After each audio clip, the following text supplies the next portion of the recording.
for tuning in to another fun episode with your favorite Mouse Moms, Jennifer. Hello. Lori. Hi. And Juliana, that's me. We're so excited to chat today all about the main man himself, Mickey Mouse. Woohoo! So there was big news out of Disneyland Paris that they're having character interactions, like real character interactions, hugs. The characters are giving hugs, people. This is super exciting. So we're hoping that we'll see this soon stateside. And we thought we would dive into the top 5 places to meet Mickey himself. So before we express our need for a hug from Mickey, we need to cover, of course, the Mouska cocktail. Yes. So since we all can't wait for a hug from Mickey, we decided to give you guys a Mickey Mouse cocktail this week. Because if we can't hug him, we can drink about it. I don't know.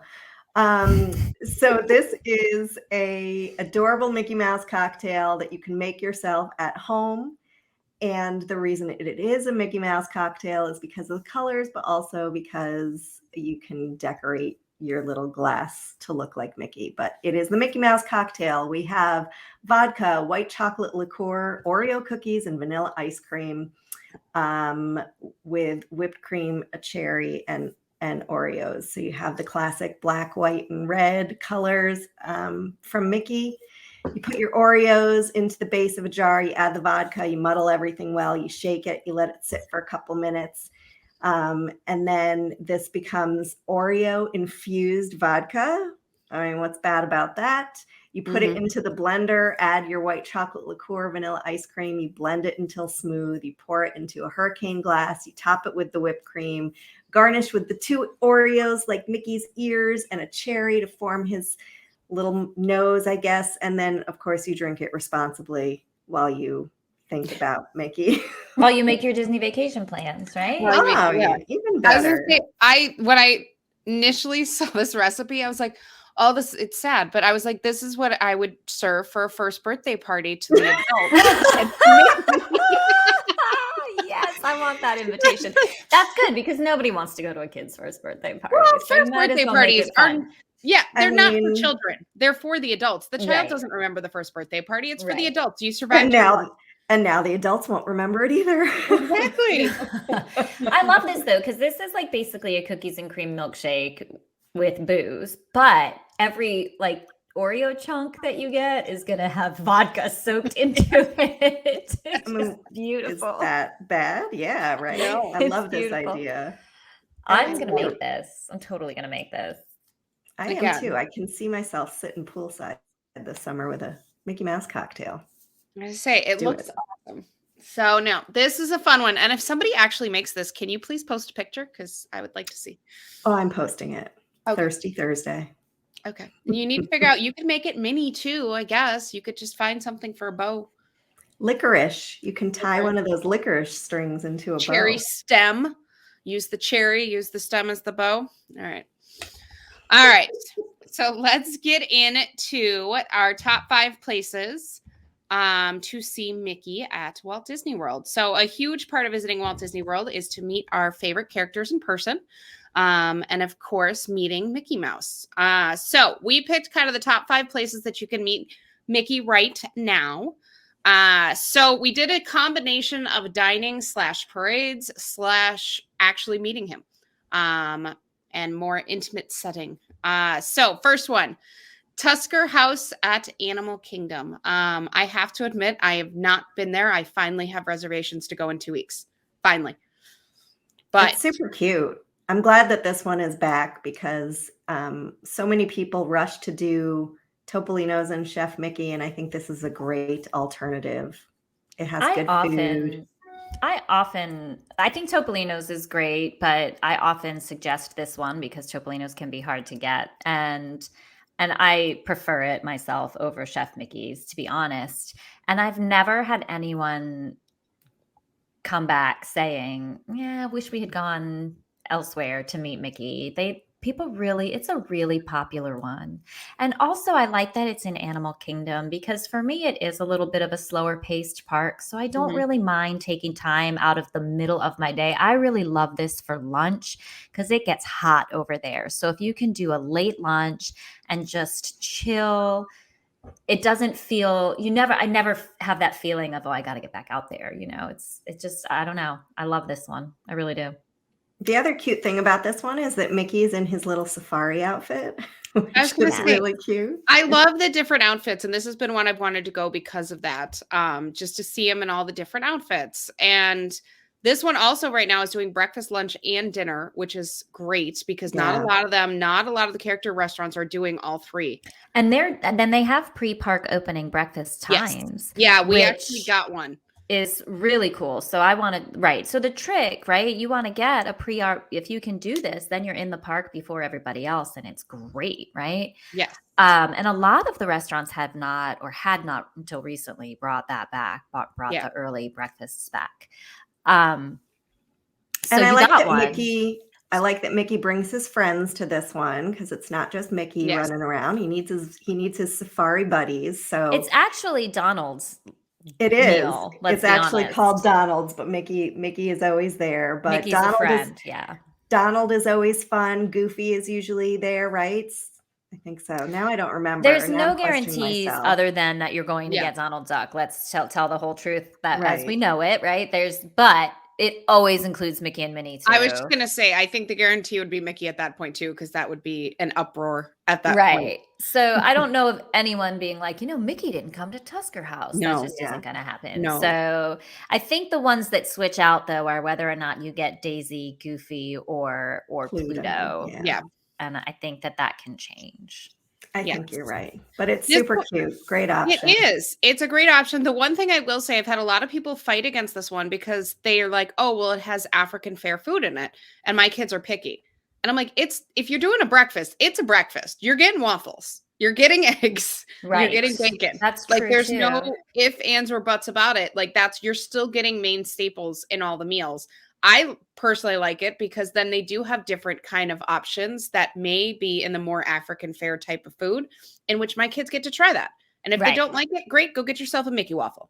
Right. Well, that's true too. I struggle because I prefer to eat a bigger meal later in the day, but I really love to take advantage of those early dining reservations. But like I said, with Animal Kingdom, I feel like I don't mind doing a midday thing, but you're right. The adventurous thing for the kids can be hard, but I'm sure that they can give you chicken tenders if you need them. They have at the buffet. So they have a huge variety and you're still going to find something that you want, but you could still open your horizons and try something else. Right. But it is definitely, if you have to meet Mickey and dine with him, this is definitely a lower popular one, which is great to get reservations and easier to get reservations. Not anymore. The cat's out of the bag. Everyone listens. Well, now that we told everyone in the world. Yes. All right. What's number 4? All right. So number 4, we are actually going to jump to cavalcades. So Mickey's 50th cavalcade. This is the big 50th anniversary cavalcade that goes through Magic Kingdom. I love this one. All the characters, not just Mickey, are decked out in their 50th anniversary attire. It's a iridescent, right? Yes, their iridescent attire. I'm a huge gorgeous fan of the 50th attire. Yes. I really am. I love it. Obviously. Not for the very least reason that those colors match the Kingdom and Cruise Travel logo, which of course is our official sponsor of Mouse Moms podcast. What a coincidence that was. And it was a total coincidence. We're just so on trend. You know right? What I mean? No, we are trendsetters, actually. We are. We didn't know they were going to use those colors. No. And I will say, I feel like the colors too match. Like that, you have your pinks and purples, but then you got blues and everything else in there. But yes, the 50th cavalcade is a awesome one. It has all the characters. I want to say it's 3 mini floats that go down, 3 or 2.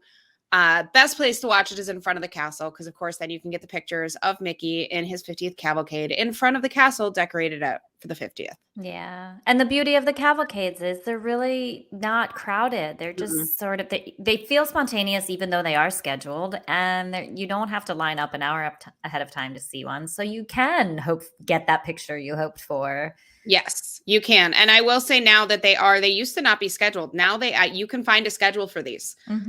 So you can actually find out when they come. Usually I almost see every single cavalcade when I'm in Magic Kingdom, though, at some point in time, you hear it coming across. Right. And the cool thing about these cavalcades that I like, so, you're not right next to Mickey Mouse when you're seeing him, but don't you feel like when you're watching them, when they're waving to you? I am They're telling you, waving to you. They're doing the little heart signs with their hands. I don't know how they do it. Every single time I get all choked up, not because I feel like they're waving to me, but because every single time my youngest will turn to me and say, all shocked and like, did you see that, Mom? He waved right at me. Or he She's did right. the heart sign right at me.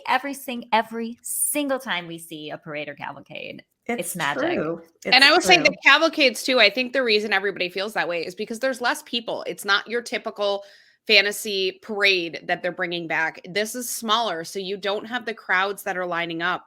And really, if they're turning to the left, you may be the only person kind of standing in that vicinity. No, it's because he's waving at me. Okay, fine. So do you think cavalcades are here to stay, or just through the 50th maybe? Because I know they're going to bring back, the big Shazam midday, right? The parade is coming back on, I think it was March 8th is when it's I'd love to see them do both, right? Like still today's the beginning well, by the time this airs, the parade is back. Yay. So they're going to do both then, I guess. They're going to do both. And we'll see. They might drop a couple of the cavalcades off, but they did. The 50th one, I think, is staying. They did just bring out a new one that has Coco and a few other ones coming out. I love Coco. I mean, I love Tinkerbell. She is my favorite, but I have seen that cavalcade so many times that if she needs to drop off, she needs to drop off. She can go back into the fantasy parade. That's I know. The Clarabelle one can go too. But yes. But Tink? I know, but it's the same. It's following the leader and it goes all the way through the park and it just goes on forever. And now a word from our sponsors. Mouse-Moms are avid travel enthusiasts, and our podcast is sponsored by Kingdom and Cruise Travel. If you're interested in booking a vacation to Disney or any other worldwide destination, be sure to check out our website, kingdomandcruise.com, and our Facebook page at Kingdom and Cruise Travel. So what do we got? Number 3 is actually in Hollywood Studios. It just opened up, but Red Carpet Dreams, which is the meet and greet area in Hollywood Studios, where you can meet Mickey Mouse. Just opened back up, right? Just opened back up. Sorry, just opened back up. I've been eyeing this one. I like to send clients here too to meet Mickey. Before COVID, it was my favorite place to go. So it's also located right by Olaf to meet and greet for Olaf. It's across from the Sci-Fi restaurant. But Red Carpet Dreams will have Mickey and, of course, Minnie. I believe you see Minnie first. Minnie's dressed out and decked in her Hollywood attire. And then you go on to see Mickey. And Mickey is actually dressed as Sorcerer Mickey, which is one of my favorites.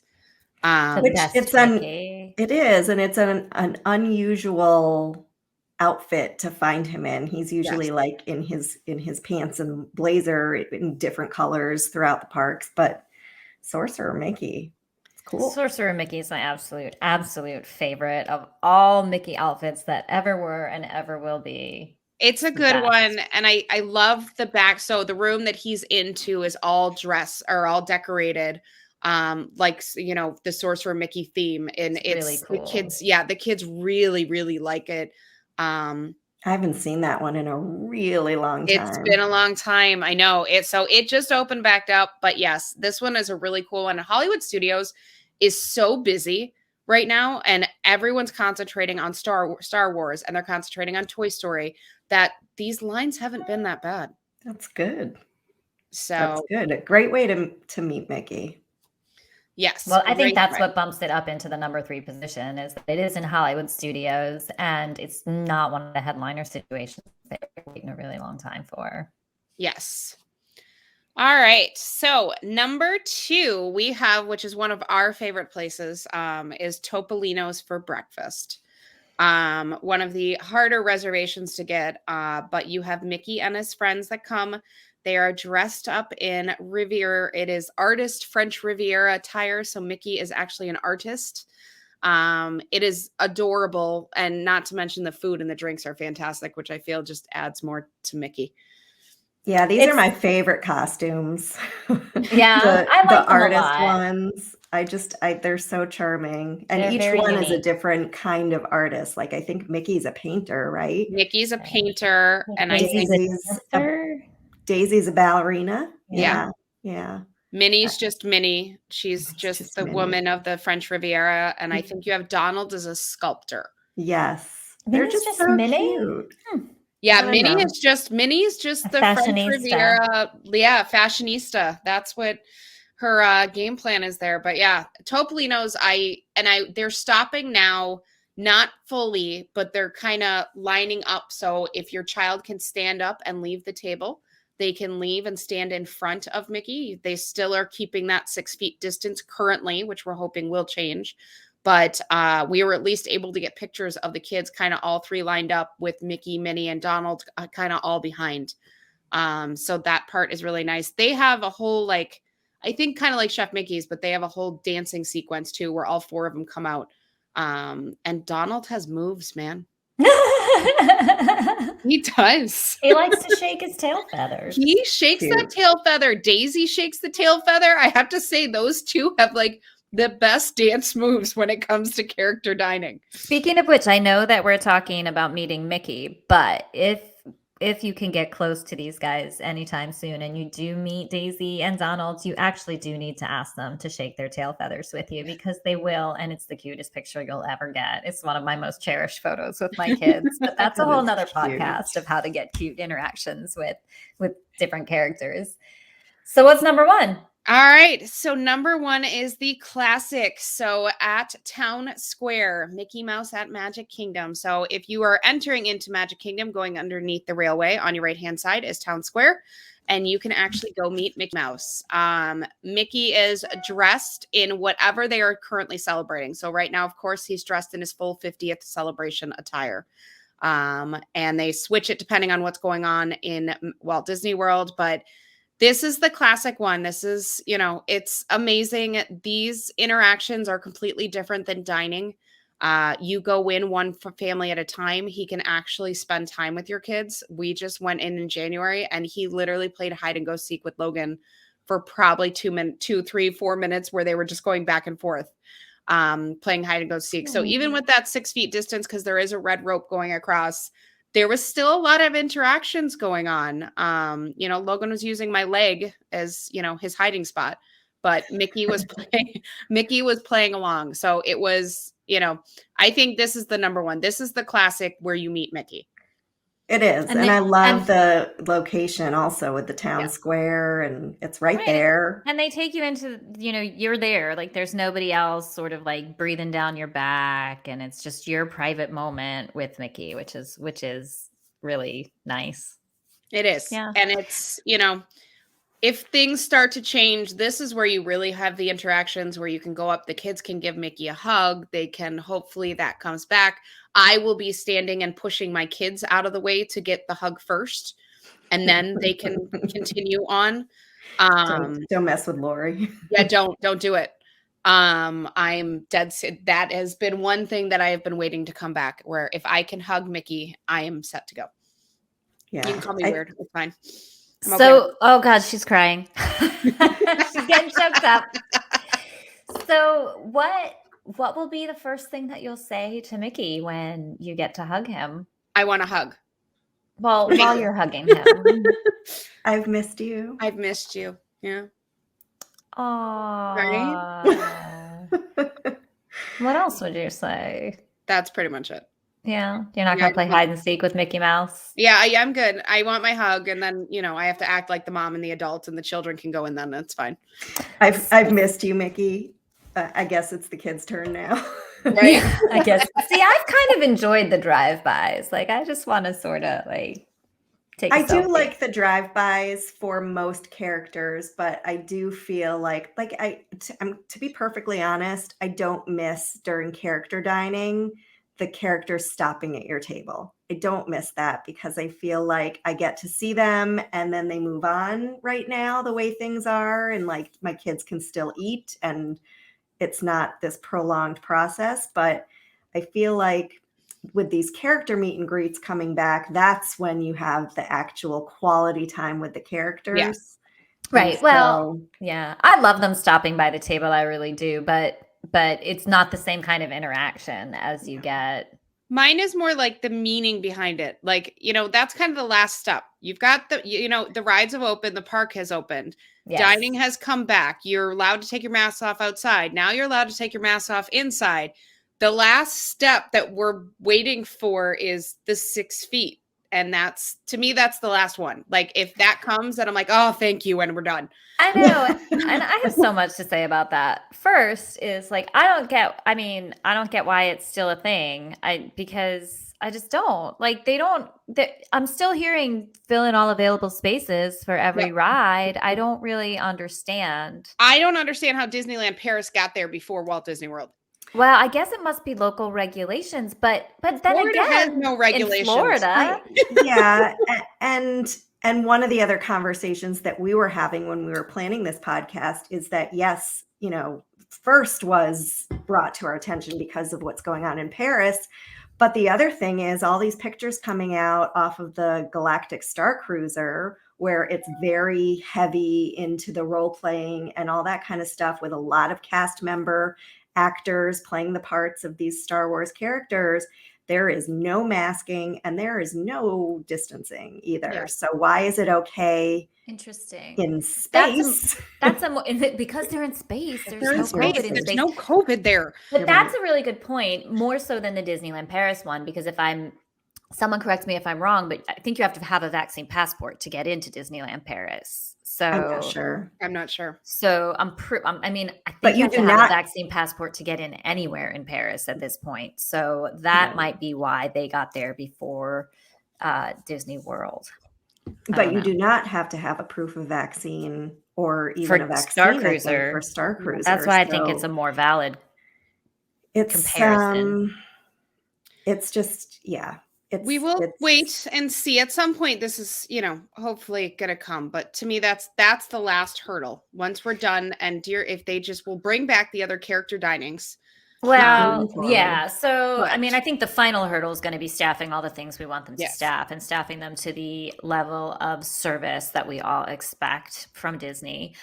But the other thing about this character situation and waiting for them to do this is we've said from the beginning of this pandemic that we sort of follow what Disney does as our kind of guideline. And it's often been our beacon, right? Through the worst of this, that when we were trying to bring Disney to our listeners, even though Disney was closed when we first started this, and then from reopening to like all the things Lori just outlined, this coming back, that coming back, yada, yada. It's just every step is just like a little more hope and a little more belief that this is actually happening. Because if I think about it, Disney World, they haven't given and then taken away anything, have they? They haven't been like no masks. They did one time. They did in the summer, but obviously that was, I think everyone did with the fall, with Omicron coming and Delta and everything else.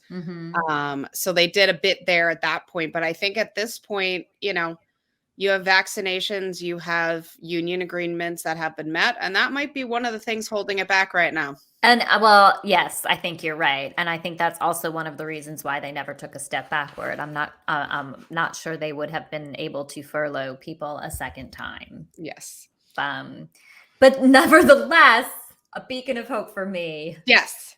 Mickey, the beacon of hope. Oh, there you go. Mickey. New tagline. So, favorite Mickey outfit of all the ones that you've seen? Oh, and I also want to throw in a bonus best place to see Mickey. But first, favorite Mickey outfit? I like the 50th right now. I do like the 50th. It's a good that is my favorite currently. I don't think I've seen it. Well, I've seen it, but I haven't seen it in person. Oh, it's pretty. It's pretty. No, I haven't. No, you need to go in April to Town I like Square. Minnie in the 50th. I really like her 50th. Mickey's is a little less exciting to me. So I'm going to say I actually like Sorcerer Mickey we talked about being like the absolute best Mickey. But aside from that, Sailor Mickey, who you can see Captain Mickey on a Disney cruise. So this is my other pitch for where you can meet Mickey. My outside the box fix for where you can meet Mickey is on the cruise. He welcomes you all on the ship, Captain Mickey and Captain Minnie, and they're in the most perfect little sailor suits. And I can't wait until you can actually give them a hug. Yes. No, those will be good, especially on Disney Cruise Line, which we should do a whole nother podcast on characters on Disney Cruise Line. We've got lots of character discussions to have. We do. This is just the beginning. Right. All right. Juliana, do you have a mouse get tip for us? Well, we all want to meet Mickey, don't we? But a lot of times we don't want to stand in line. So even though we feel like Tony's Town Square is a great place to meet Mickey, the line can get really long and you might not want to take that kind of time out of your day. So you can kill two birds with one stone, so to speak. Don't kill any birds. We think character dining's a fantastic way to enjoy a meal, which you got to eat, right? And see the characters at the same time. So I remember opting to do this on our first visit because we wanted, well, it wasn't Mickey. We had to see the princesses, and Cinderella's Royal Table was a great way to knock out several of those. So if you want to meet Mickey, we think dining's a good way to do it. And we like Tusker House and Topolino's. All right. So dining releases at 60 days out. So you'll need to be up bright and early, or of course have your trusty travel agent book your dining reservations. Good tip. Well, thank you for spending another fun episode with us. If you can't get enough of us, please be sure to follow our Facebook group at Mouse and Moms Podcast, where we go live with all the news out of Disney for the week on our new time every Friday at 11 a.m. Eastern Standard Time. You can also check out our blog at mousecamoms.blog.com. And of course, be sure to follow our show so that you receive notifications when new content is released and you never miss an episode. And please consider writing us a review as well. We really appreciate it.